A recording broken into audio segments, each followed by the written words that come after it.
第一个，美国小学的校车很安全，号称全世界最安全的校车，有必要吗？要不是有人喜欢拿着枪突突学生，他们能这样做吗？也不知道怎么就刷到这条视频，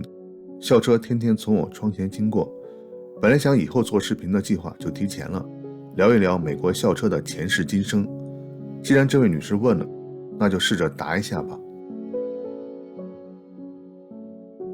这是波士顿最早的学校，成立于1635年的波士顿拉丁语学校，也是美国历史最悠久的学校，至今还在教学。早期移民美洲的欧洲人中，有人是因为宗教原因，其中清教主张通过阅读圣经避免魔鬼的诱惑，强调3R 教育，也就是读书 reading、识字 writing 和宗教 religion。 1647年麻省就立法规定，每个定居点超过30个家庭就要有老师提供3R 教育，每50个家庭就要建立一所文法学校。那一年也是清军入关后的第3年。殖民地早期还有一种被称为富人学校 dame school 的教育形式，主要是一些受过教育的女士在家开办类似日托服务的小班，顺便教孩子读书认字。随着移民的增加，定居点的扩大，更普遍的情况是本地的孩子都集中在一间屋子里学习，被称为一间屋学校。直到今天，很多地方都保留着原来的房子，不管是富人学校还是一间屋学校，都是图方便让孩子就近入学。随着人口的增加，生产活动地域的扩大，人们的生活范围也随之扩展，有的学生到学校的距离变得越来越远。1869年，麻省昆西镇首先提供马车接送离得较远的孩子上下学。这一年，麻省全州也开始提供公立学校的交通工具。到1900年，有16个州设立了校车系统。曾有2匹马在纽约布鲁克林接送学生长达15年，而且没有出过任何差错。1928年退役时，《纽约时报》特别发消息赞扬这2匹马的任劳任怨。上世纪初，汽车的诞生慢慢取代了马车。1910年左右，有人将马车的车身装在汽车上，接送学生。工业时代，人们认识到规模经济原理，在教育上，通过扩大学校规模可以降低办学成本。上规模的学校可以根据年级分班，配备专科专职教师，教学和行政管理更专业。在搜集资料的时候，看到1920年旧金山一家报纸的报道，标题是汽车帮助了学校，内容讲汽车的普及为合并学校集中办学创造了条件。其实早在10多年前，旧金山地区就在做撤点并校的努力，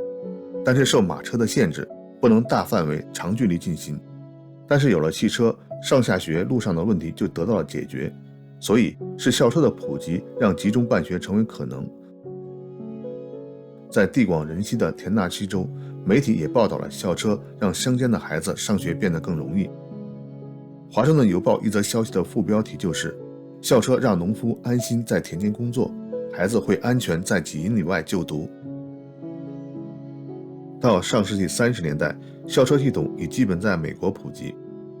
这是弗吉尼亚基斯威尔县的拉道夫·亨利高中的校车队，学校负责方圆近500平方英里地区孩子的教学，有的孩子家住在离学校近50公里外的地方。1925年，《纽约时报》报道，每天美国有50万学生要靠搭车上学，但事故率非常低，学生在校车上和教室一样安全。教育部门认为这是一项了不起的成绩。报道还说，汽车正逐步替代马车，安排车辆、司机、线路和时刻表已经成为学校行政部门一项重要职责。学生在路上的单程一般不超过1小时，司机也要求必须在规定的线路上行驶。同年7月，波士顿的基督教科学箴言报报道了麻省一个专门委员会对麻省校车使用情况的调查结果。1925年1月，根据全州355个市镇里323个市镇的统计，每天有近4万孩子搭乘校车，其中9%搭乘马车，51%搭乘汽车，32%搭乘电车。调查还提出了一些改进意见，包括对司机的态度、安装车窗、车内暖气、降低上车台阶、车门的控制安全等等。报道的结尾说，在乡间，即使条件最差的交通工具，也比孩子走着上学要强很多。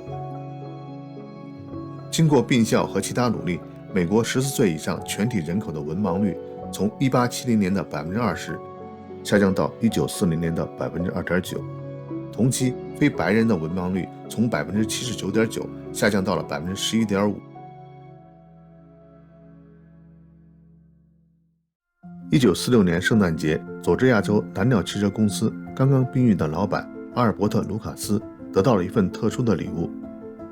他的3个儿子将卢卡斯20年前改造的蓝鸟1号从废弃的垃圾堆里找回来，彻底翻新如初，作为圣诞惊喜送给父亲。这辆蓝鸟1号如今收藏在底特律的福特汽车博物馆，是在1927年福特 T 型车加长车架上改装的，也是目前能找到的最早的定制小车。1927年，福特汽车代销商卢卡斯应客户要求改装了一辆福特 T 型车，将车身上装上木质的车厢，客户用这车来接送上下班的工人。可是那时道路很糟糕，木质车身也不结实，车款还没有结完，车就散架了。卢卡斯于是找到当地的铁匠，试验用铁皮和铁架做车身，然后卖给了一家农场。农场的主人用车子接送附近的孩子上下学，这辆改装车也成为早期的校车。当然，在农忙季节，场主还要卸下座椅，铺上垫子去拉生猪。起初，改装载人的货车只是卢卡斯的副业，后来福特 T 型车销量开始下滑，卢卡斯也看到学校合并需要接送的孩子越来越多，于是将改造校车作为主业经营，并将公司命名为蓝鸟公司。公司创业时期就赶上美国大萧条，因为校车都不是一次付清车款，卢卡斯经营也非常困难，甚至不能从银行贷出钱给工人发工资。校车的销售还有一个特别的地方，学校董事会总是在每年4、5月学期快要结束时讨论决定是否购买新校车，而一旦决定购买，又必须在9月新学期开学时就用上，所以卢卡斯雇佣周围的农民在炎热的夏季加班加点。1930年代，各种接送学生的改装车辆纷纷出现，也出现了多起安全事故，这让蓝鸟公司开始研制全钢结构的校车。卢卡斯还听说有学生因为车身漏风而患病感冒，决定给蓝鸟校车安装上全天候的车窗。这些安全设计很快赢得了订单，甚至有学校的校董已经订购了其他公司的校车。后来听说蓝鸟的全钢结构校车为了学生更安全，紧急召开董事会讨论将订单给蓝鸟公司。二战期间，蓝鸟公司为军方生产运输和救护车，曾一度遇到小麻烦，因为蓝鸟的卡车在结实的同时超重了，后来用木头替代了一些部件才合格。1940年，蓝鸟校车已经在佐治亚和周边的州经常见到，成为美国主要的校车供应商。天有不测风云，1945年，一场意外的火灾烧毁了公司的整个厂房。卢卡斯带领员工在临时简陋的一间小房子里完成了订单。半年后，卢卡斯因心脏病发作住院治疗。也是在住院期间，卢卡斯无意说起很想找到蓝鸟1号。3个儿子经过寻找，有了刚才提到的圣诞礼物。卢卡斯兵役后，新的厂房也建立起来，蓝鸟又驶入了发展的快车道。1974年，在国会听证会上，佐治亚议员赞扬在过去25年中，蓝鸟校车从未发生过任何司机和学生的死亡事故。上世纪80、90年代，蓝鸟公司一直是家族管理，由卢卡斯的3个儿子负责，也是美国最大的校车供应商，占据校车市场的1/3份额。从蓝鸟1号至今，公司已经生产了50多万辆校车，几乎每个美国家庭都有人搭乘过蓝鸟，来回于学校和家之间。现在，蓝鸟是家上市公司，每天都有30到40辆新车下线。公司还与新的竞争者在新能源校车上你追我赶。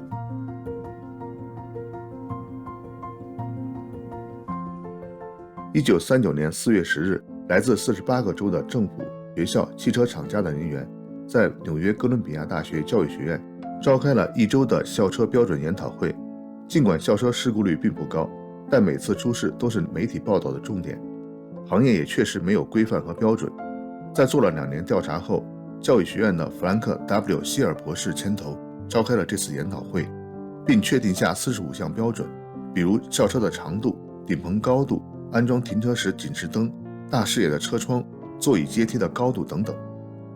还有一项就是决定车身的颜色，一开始会场挂满了各种颜色的布带，最后剩下3条不同程度的黄色布带，最终选择了现在的黄色，也被称为国家校车黄。希尔博士也被称为校车黄之父。直到今天，有些州规定校车黄只能用于校车，其他车辆使用这种颜色属于违法。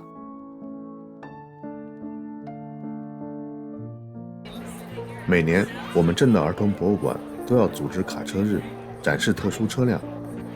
校车是最受孩子们欢迎的车辆之一，尤其是那些还没有上学的孩子，每天看着哥哥姐姐登上黄色的大巴，一直怀揣好奇。对他们来说，这些大体量的家伙根本不存在任何安全担忧。早在校车一出现，《纽约时报》就提醒读者，安全性是校车主要的考虑，成本花费必须服从安全要求，不是最便宜的就好。美国联邦政府对校车也做出了国际上最严格的标准。政府制定的60项汽车安全标准中，有37项是针对校车的。安全、坚固和耐用是校车厂家追求的目标。具体在防止翻滚、防止燃烧、受到冲击时不变形、座椅带防撞保护装置等方面，厂家不断进行技术改造。为此，校车采用了柴油发动机、重型底盘、防护座椅、车内外监控、GPS 追踪等部件。更重要的是，尽量整体成型车架和车身，以避免安全性最弱的链接部分。而特别的碰撞保护间隔式安全空间设计，利用车上的座椅吸收碰撞时的能量和冲力，这也是大型校车不需要系安全带的原因。当然，校车的造价也不便宜，新车的价格在9万到29万美元之间。有几次学校活动，我有机会搭乘校车，发现车里没有空调，也不是高倍航空座椅，舒适性不如一般的公共汽车。蓝鸟公司的宣传说，他们生产的每一辆车都不完全一样，都是客户定制的，厂家希望让人知道，纳税人的每一分钱都花在了刀刃上。除了车体的安全加固考虑，在校车司机培训、道路安全规则方面，校车也都有特别的要求。比如联邦政府车辆统一法典规定，在校车停车、上下学时，任何车辆，包括警车、救护车和消防车，都必须处于完全停车的状态。这些硬件和软件的考虑和设计，让美国校车的安全性很高。一份研究报告的数据，2010年到2020年，在所有校车事故中，70%是因有其他车辆卷入，16%是有路人卷入，3%是自行车卷入，还有5%是校车乘客责任，剩下的5%是因为校车司机的责任。如今，美国每天有近50万辆校车，搭载着2600万学生，行驶在各地。2011到2020，校车事故造成的乘客死亡人数每年都是个位数。美国公路安全管理局曾对8年的数据进行分析，认为搭乘校车安全到校是其他私家车辆几率的70倍。迄今最严重的一起事故是1976年5月，加州一辆校车在驶离高速时刹车失灵，造成29人罹难。另外看到一起发生在俄亥俄的新闻，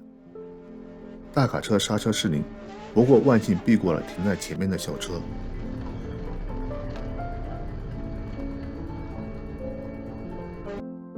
校车是孩子学生生活的一部分，以前曾听说校车上有暴力问题，我问过女儿，过去7、8年中没有碰到过这种情况。我也在华人网站上搜索了一下，只发现1、2条孩子在校车上遇到麻烦的帖子，不是常见话题。现在车内都有监视器，如果发生纠纷，可以到学校申请调看录像解决。我做这些视频的时候，本打算在附近中学拍一下放学时校车成队离开的镜头，结果执勤的警察和校尉立刻过来盘问，并告诉我需要征得学校的同意。为了不麻烦，我也就放弃了打算。回想自己对美国校车最初的印象来自电影《阿甘正传》，影片的开始和结尾都是从校车开始。如今荧幕里的大黄巴士每天从我们门前准时经过，尤其是疫情过后恢复到校上课，校车经过的瞬间，好像在告诉社区每一个人平安无事喽。